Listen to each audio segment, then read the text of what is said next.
యేసుకు మనకు మధ్య ఉన్న సంబంధము వ్యక్తిగతమైనది, సన్నిహితమైనది. పితా, పుత్ర, పవిత్రాత్మ నామమున ఆమేన్. క్రీస్తునాథుని యందు అత్యంత ప్రియమైన సహోదరి సహోదరులారా, స్నేహితులారా, దేవుని బిడ్డలారా, క్రీస్తు ప్రశస్త నామంలో మీకందరికీ శుభాభివందనాలను తెలియజేస్తూ ఉన్నాను. క్రీస్తు సువిశేష సౌరభాలు అనే కార్యక్రమంలో నాతో కలిసి ఈనాటి సువిశేషాన్ని ధ్యానించడానికి మేమందరినీ ప్రేమపూర్వకంగా ఆహ్వానిస్తూ ఉన్నాను.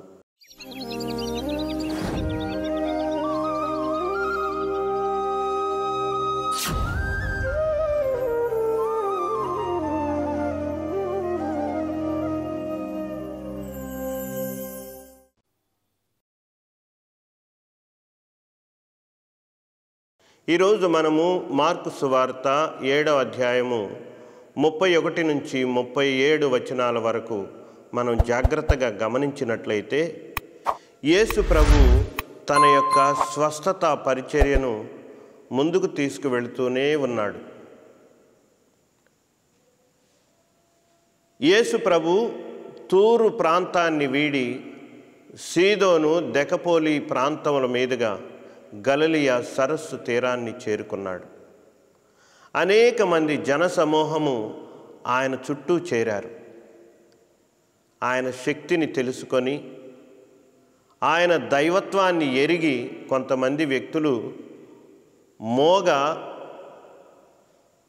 చెవిటితనంతో బాధపడుతున్నటువంటి ఒక వ్యక్తిని ఆయన యొక్క సహాయార్థమై ఆయన దగ్గరకు తీసుకొని వచ్చారు. తన యొక్క హస్తాలను ఆ వ్యక్తి మీద ఉంచి ఆయన కోసం ప్రార్థన చేసి తనకు ఉన్నటువంటి ఈ చెవిటితనాన్ని, మోగతనాన్ని తొలగించమని ప్రాధేయపూర్వకమైనటువంటి ప్రార్థనను వాళ్ళు చేశారు. బహుశా ఈ స్వస్థత పొందినటువంటి వ్యక్తి చెవిటితనం నుంచి, మోగతనం నుంచి స్వస్థతను పొందినటువంటి వ్యక్తికి యేసు ప్రభు ఎవరో తెలియదు. ఆయనను గురించిన ఎలాంటి సమాచారం కూడా అతని దగ్గర లేదు. కానీ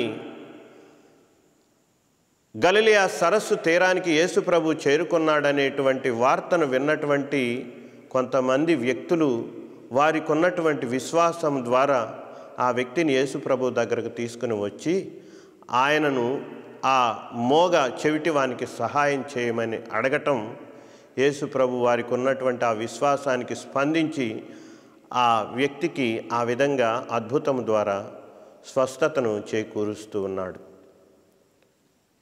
మనందరికీ తెలుసు, ఒక వ్యక్తికి వినికిడి లోపం ఉన్నప్పుడు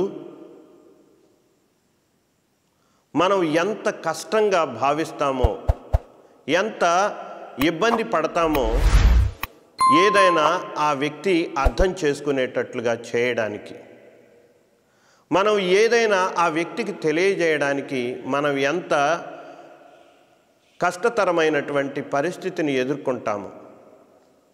ఆ వ్యక్తికి మనం చెప్పాలనుకున్నటువంటి విషయాన్ని చెప్పలేక మనం నిరాశకు, నిస్పృహకు లోనవుతాం.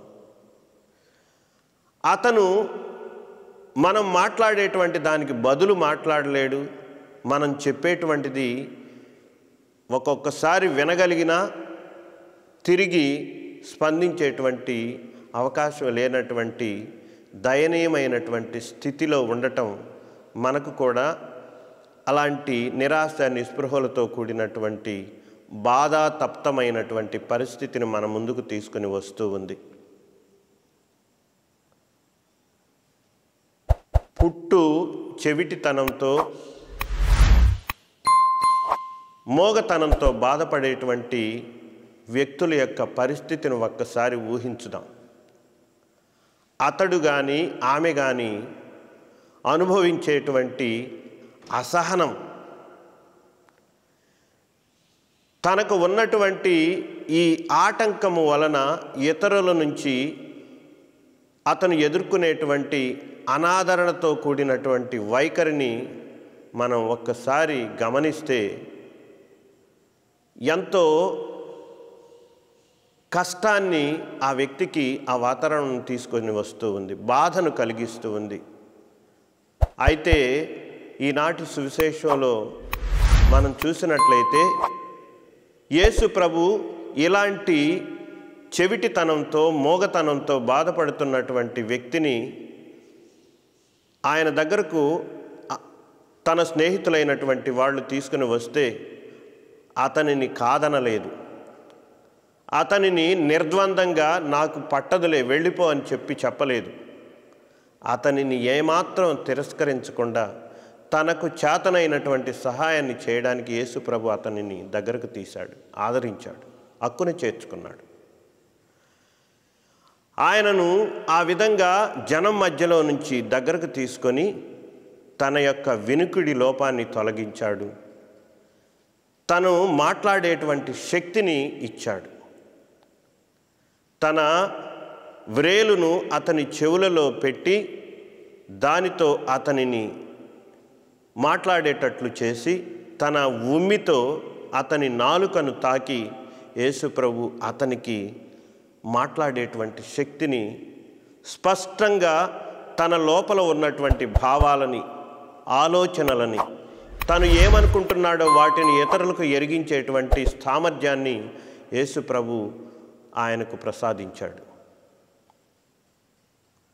తను చుట్టూ చేరినటువంటి వారిని, యేసు ప్రభు చుట్టూ ఉన్నటువంటి వ్యక్తులు చాలామంది ఉన్నా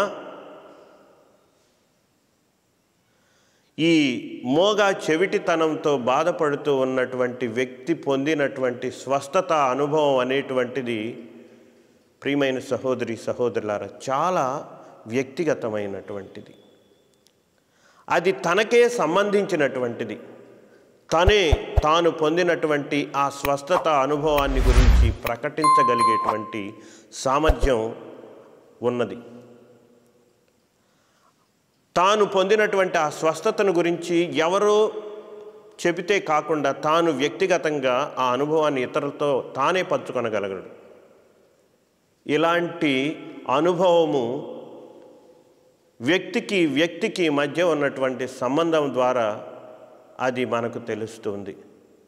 వ్యక్తికి మధ్య ఉన్నటువంటి అనుబంధం ద్వారానే ఆ అనుభూతి అనేటువంటిది మనకు తెలుస్తూ ఉంది. వినికిడి లోపం, మోగతనం అనేటువంటిది ఇతరులకు అవతలి వారికి మధ్య ఉన్నటువంటి ప్రత్యేకమైనటువంటి పరిస్థితి. అదేవిధంగా యేసు ప్రభు కూడా నీతో స్పందించే విధానం, ఆపదలో, అవసరతలో, అక్కరలో నాతో స్పందించేటువంటి విధానం పూర్తిగా భిన్నమైనటువంటి పరిస్థితిని సంతరించుకుంటుంది ప్రియమైన సహోదరి సహోదరులారా. అందుకనే యేసు ప్రభుకి ఆయన యందు విశ్వాసం కలిగినటువంటి వారికి మధ్య ఉన్నటువంటి సంబంధం వ్యక్తికి మధ్య తేడాగా ఉంటుంది, వేరుగా ఉంటుంది. నేను ఎంతగా ఆయనను కావాలని కోరుకుంటానో అంతగా ఆయన నా యొక్క సన్నిధికి రావడానికి, నా దరికి రావడానికి ఆయన ఆసక్తిని చూపిస్తాడని మనందరం గుర్తించాలి, తెలుసుకొనాలి. ఈనాటి సువిశేషంలో యేసు ప్రభుని యొక్క స్వస్థత శక్తి యొక్క అనుభూతిని పొందినటువంటి వాడు దానిని తనతోనే స్వార్థంతో ఉంచుకొనకుండా ఇతరులకు కూడా ఆనందంతో, సంతోషంతో, ఉత్సాహంతో, అత్య ఆదరణతో దానిని అందరికీ అవగతం చేశాడు, ప్రకటన చేశాడు, ప్రాచుర్యంలోనికి తీసుకువచ్చాడు. ప్రియమైన సహోదరి సహోదరులు, అది తనకు మాత్రమే చెందినటువంటిదైనా, అది వ్యక్తిగతమైనటువంటిదైనా అతను దానిని ఇతరులకు తెలియజేసి యేసు ప్రభు నుంచి తాను పొందినటువంటి సహాయాన్ని ఇతరులకు పరిచయం చేసి ఇతరులను కూడా యేసు ప్రభు వైపుకు నడిపించాడు. ఇతరులను దేవుని దగ్గరకు తీసుకుని వచ్చేటువంటి దానికి ఆయన తోడ్పడ్డాడు. అదేవిధంగా మన జీవితంలో మనం కూడా లెక్క కట్టలేనన్ని దీవెనలను మనం దేవుని నుంచి పొందుకున్నాం, క్రీస్తు ప్రభువు నుంచి పొందుకున్నాం. అది కూడా క్రీస్తు యొక్క జోక్యము ద్వారానే, క్రీస్తుకి మన ఎడల ఉన్నటువంటి ప్రేమ ద్వారానే, క్రీస్తు ఉచితంగా మనకు ఆ దీవెనలను అందించడం ద్వారానే వాటిని మనం సొంతం చేసుకున్నాం. అయినా చాలాసార్లు మనం పొందినటువంటి ఆ దీవెనలను గురించి మనం గుర్తించకుండా, మనం పొందినటువంటి ఆ ఆశీర్వాదాలను మనము గుర్తించక మనం ఆ దేవునికి కృతజ్ఞత చెప్పేటువంటి పరిస్థితిని మనము కోల్పోతూ ఉన్నాం. అయినా ఆయన యొక్క ప్రేమపూర్వకమైనటువంటి ఉనికిని మన జీవితాలలో మనము కలిగి ఉంటున్నామని, తరచుగా ఆ అవగాహన కలిగి ఉన్న ఆయన ప్రేమతో కూడినటువంటి ఆయన ఉనికిని మన జీవితంలో మనము ఎరిగి ఉన్నా కూడా మనము కొన్నిసార్లు మోగవారిగా మిగిలిపోతున్నాం. ఆయన ప్రేమకు మనం చెవిటివారిమవుతూ ఉన్నాం. ఈరోజు ఈ మోగతనం నుంచి, చెవిటితనం నుంచి యేసు ప్రభుని సహాయంతో స్వస్థతను పొందినటువంటి వ్యక్తిని మనందరం తప్పకుండా అనుసరించాలి. మోగతనంతో, చెవిటితనంతో బాధపడుతున్నటువంటి వ్యక్తి యేసు ప్రభుని నుంచి స్వస్థత పొందాడు.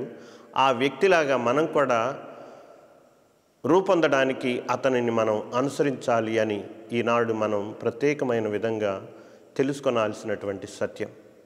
అతనిలాగా గొప్ప ఆసక్తితో, ఉత్సాహంతో, అత్యాదరణతో, ఇష్టతతో మన మాటల ద్వారా, మన క్రియల ద్వారా